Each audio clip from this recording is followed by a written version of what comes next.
Fala, vivente! Hoje a gente vai falar de um tema que gera muita controvérsia entre os colegas pizzaiolos, por acharem que estão fazendo misturas de farinhas e que somos capazes de tirar verdadeiras combinações especiais e super secretas. Bora desmistificar um pouco os blends de farinha? Bom, então pega esse teu dedo enfarinhado aí, deixa um like nesse vídeo e já se inscreve no canal que é para fermentar ele e não esqueça de ativar o sininho para os próximos vídeos chegarem até você. Bora lá. Já faz o seguinte, deixa aqui nos comentários se você já fez alguma mistura de farinhas na hora de fazer a tua pizza. Já fez um blend? Já colocou algum percentual aí de uma farinha integral ou algo parecido? Deixa aqui nos comentários. Antes de, claro, você saber o que eu tô falando no vídeo, porque depois eu dou uma dica. E aí, então, deixa aqui nos comentários.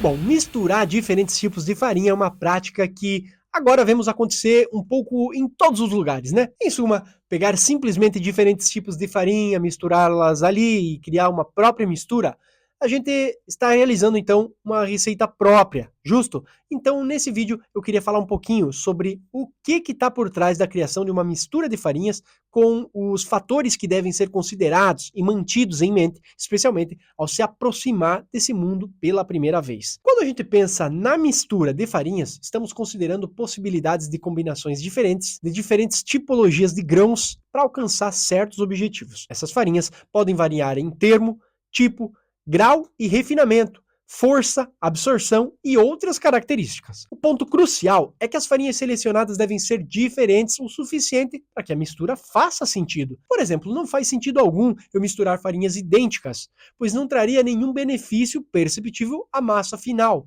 Por exemplo, tem pessoas que mexem simplesmente no W e aí a gente não tem muito o porquê fazer isso. O conceito por trás da mistura das farinhas é transportar características específicas de uma farinha para outra, a fim de influenciar as propriedades da massa e, consequentemente, do produto final. É claro que se você misturar uma de W bem forte e uma de W bem baixo, você vai estar fazendo uma média. E aí pode fazer algum sentido caso você tenha uma farinha fraca e você precise de mais tempo de fermentação. Daí pode até fazer sentido. Mas se essa ideia fundamental estiver ausente, a mistura de farinhas perde a sua razão de existir. Eu vou explicar por quê. Não há regras matemáticas fixas para a criação de uma mistura de farinha. Em vez disso, a experiência e a experimentação desempenham um papel crucial. É teste atrás de teste. No entanto, existem princípios teóricos gerais que podem orientar você nessa prática.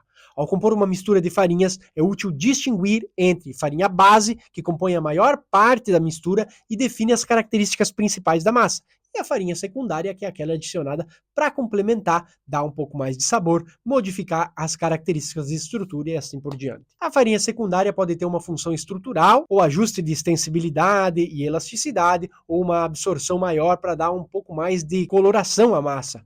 Uma função organolética, por exemplo, contribuindo para um sabor mais específico e um buquê de aromas mais complexo.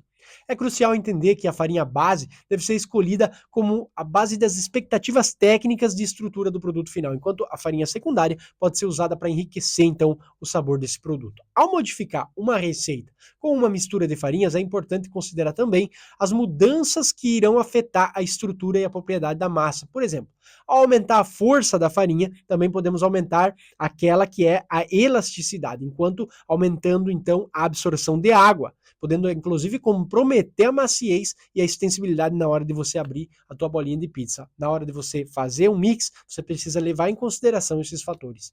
Em última análise, a criação de uma mistura de farinhas deve ter um propósito claro para o produto final. É importante equilibrar as diferenças nas características desejadas para você ter uma mistura balanceada e que traga aquilo que é o teu objetivo final, as propriedades, né, que você vai ter nesse teu produto. Embora a mistura de farinhas possa ser uma prática valiosa, especificamente para alcançar resultados específicos, também é importante considerar a disponibilidade das farinhas no mercado e avaliar se uma mistura é realmente necessária ou se uma farinha específica já atende às necessidades da receita. O que eu mais tenho percebido aí com os meus alunos é, tipo, ó, a minha massa, ela se estende demais, é difícil de trabalhar, porque é muito delicada, eu não consigo abrir ela direito, eu não consigo manipular ela direito, ou vice-versa. A massa é muito dura para ser manipulada. Eu quero só deixar claro que aqui a gente vai estar falando sobre uma mistura de farinha e não de um modo de resolver problemas. Através de uma mistura de farinhas, o que me vem muito à mente é usar uma farinha que tenha uma extensibilidade menor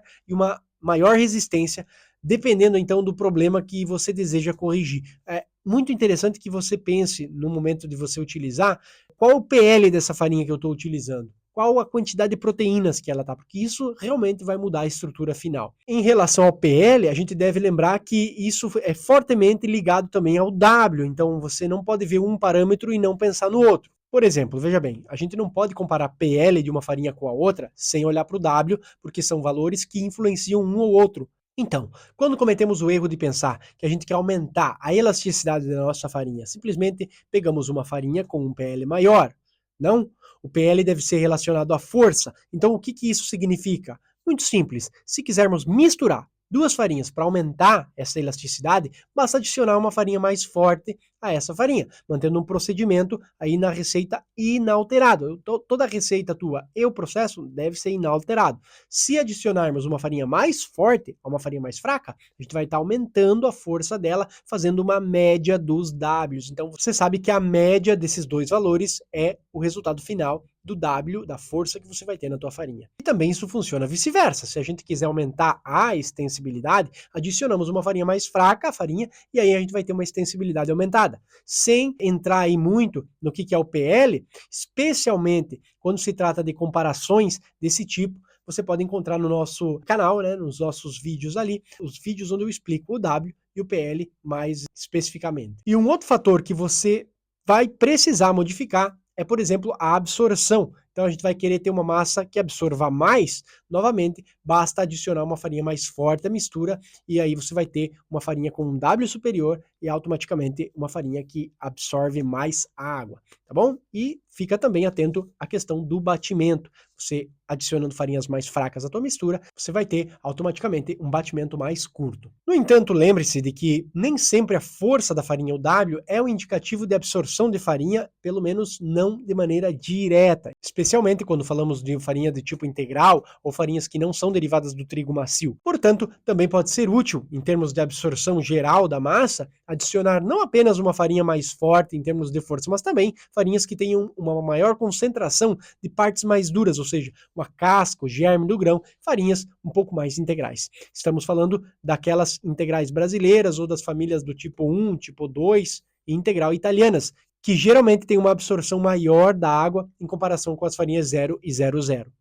Mas com ressalvas, lógico, que existem aí outras coisas que contribuem para a estrutura, adicionando aí tipologias de farinhas diferentes, tipo do grão duro. Importante é que também, falando sobre percentual, em termos gerais, basicamente, você tem que estar atento que não existe um percentual que seja mágico, que vai fazer que a tua massa sempre esteja adequada com um mix de farinha. Seria loucura nesse vídeo eu dizer para você adicionar essa porcentagem de farinha forte em relação à porcentagem de farinha fraca. Não vou dar aqui percentual para você adicionar no teu mix de farinha, mas devemos sempre nos lembrar que quando vamos adicionar de um lado, a gente vai estar tirando do outro. Ou seja, se for para adicionar uma farinha mais forte e uma farinha mais fraca, eu vou estar aumentando a absorção de água e a elasticidade dessa massa. Portanto, eu estarei diminuindo a maciez e a extensibilidade, ou seja, a mistura é como uma balança. Quando eu boto de um lado, eu tiro do outro. E se eu boto desse lado, estou tirando do outro, e assim por diante. Então, não podemos ter tudo no máximo, tá? Em termos de extensibilidade e elasticidade. Espero ter colaborado com o teu nível de entendimento sobre mix de farinha. Deixa aqui nos comentários se você gostou desse vídeo e também dicas de temas para os próximos vídeos que você quer ver aqui no canal. A gente se vê no próximo vídeo e bora viver de pizza.